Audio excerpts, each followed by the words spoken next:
Well, good morning. And it's been a little while since I've made a video, so I thought great opportunity to jump in and talk a little bit about what's happening lately in cybersecurity. And I've been pretty busy. I haven't really invested a lot of time into creating content, but I've been working and lots of other things going on, such as life. Today's video is about why cybersecurity just feels like crap lately, and like what's changing and what's really going on in the job market. It's a pretty confusing time. It's a weird time for this industry with AI, and people, they talk like they know where it's going, but the reality is no one really knows what it's going to look like in the next 10 years. I mean, you've got people on both sides of the coin, right? You've got those who are heavily invested and have invested much of their life or most of their life into cybersecurity and IT. Naturally, those people will be a little defensive about their career and about whether or not, you know, um, they're going to hold out jobs and opportunities. I just want to make it clear that despite that, I do think that cyber and IT, I think there'll always be a career for humans in it. I think there's always going to need to be that human oversight. But I think the big thing lately is that things are changing. They say things like, oh, the SOC analyst role is going to essentially be automated out. But, yet there's more SOC jobs than ever. Like when I go online, I see SOC analyst jobs everywhere. I'm even seeing more pen testing roles. And these were supposed to be the roles that were supposed to get hammered with automation. And it seems like more of these roles are being created. And I'm going to dive in and explain a little bit why. See, while AI, if you're familiar with the technology, if you're new to technology or whatever, AI is essentially a connected technology, right? And one of the fundamental things that you learn when you start studying cybersecurity or getting into this industry is that anything connected is vulnerable. And, companies want to roll out automation into automation and AI, artificial intelligence, into every single product now to try and, maximize overhead, increase efficiency. And look, it makes sense, right? The goal of business at the end of the day is to increase profits, to benefit the shareholders and those who are invested in the business. I understand that, and I'm not anti that. I get it. If I had a company, of course I would want it to do well. I think it's just human nature, right? But the problem is it's like cloud, right? When they started rolling out cloud infrastructure across environments, through the mid, 2010s, there just started to become a wave of cloud-based attack, and that has increased up until this day because cloud's a great technology, but it became an issue of misconfiguration, and people weren't actually, configuring their cloud environments properly, which drove an increase in threat actor behavior, right? And exploitation. The same now, if you're paying attention to what's happening in threat intelligence and happening in cybersecurity, is that the same's now starting to happen with AI. Threat actors are seeing how much companies are rolling out artificial intelligence, chatbots, there's prompt injection, and they are exploiting these things, and we are now starting to see it on a grand scale.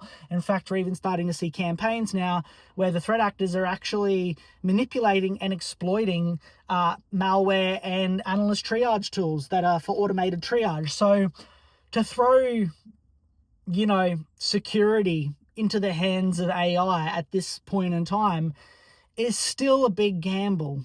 Okay, it is still prone to errors and it is still prone to bugs. However, that being said, it's a pretty amazing technology. It does speed things up. For example, the other day I made a Jupyter notebook and I used Fable to put it together, and it probably took it took a very big thing and made it in 5 minutes, put it that way. Okay.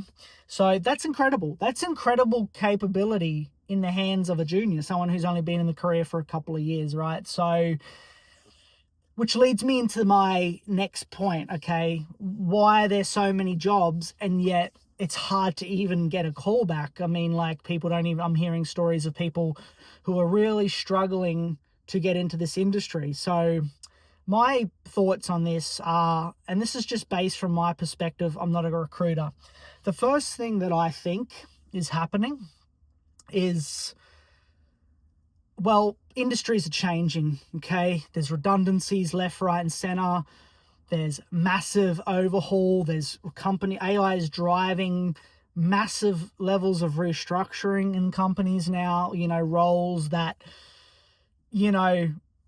were not low level, but just, lower skill or that can be easily automated. They're being looked at now. And I noticed that the job descriptions are like, and you see memes of this on LinkedIn, but the job descriptions now for cybersecurity are crazy. Like junior cyber analyst, 3 years of experience, Python certifications, KQL, Azure, cloud certificate. That's not junior, and I'm sick of this crap in this industry with junior analyst having all that experience. It's bullshit, guys.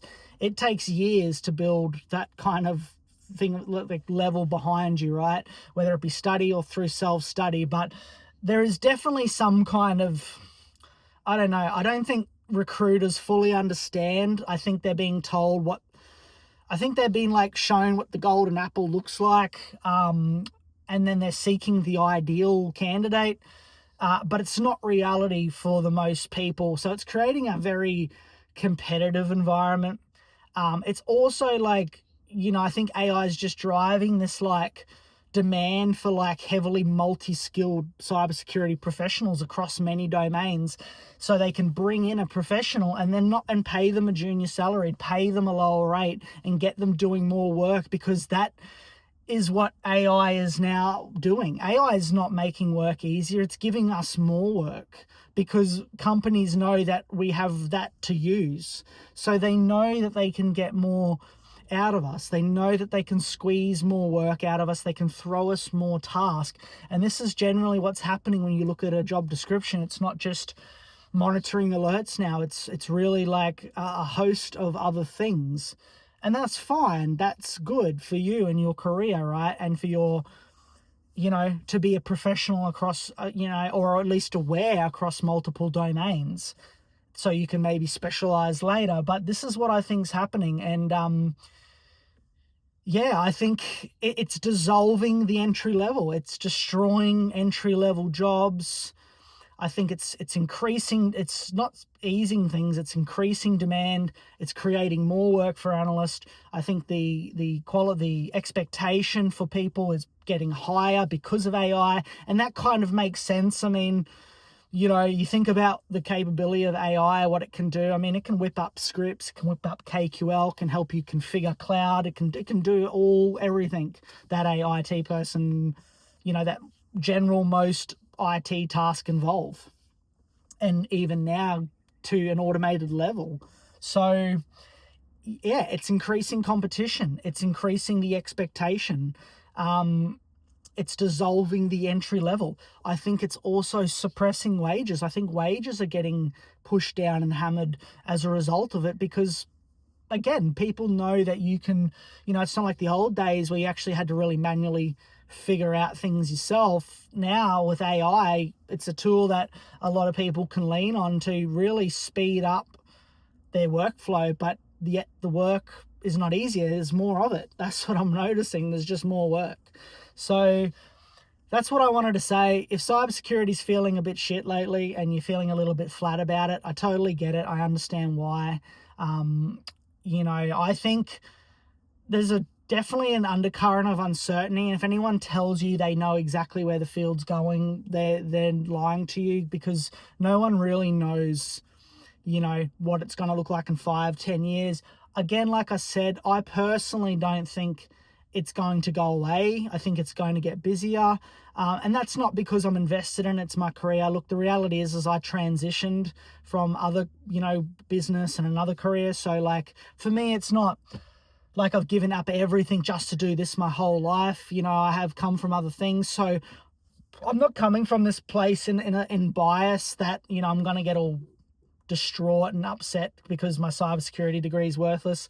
Like, I'm coming from a place of someone who's like, invested in it, but also sees the reality of it. I know I've had this conversation with some others who actually get visibly kind of irritated and annoyed thinking about the prospect of AI, because they're invested so much time into it, and you know, the thought and the possibility that they could be potentially, you know, squeezed out or squeezed into a role that they don't want to do kind of bothers them, and I can understand that. I really do.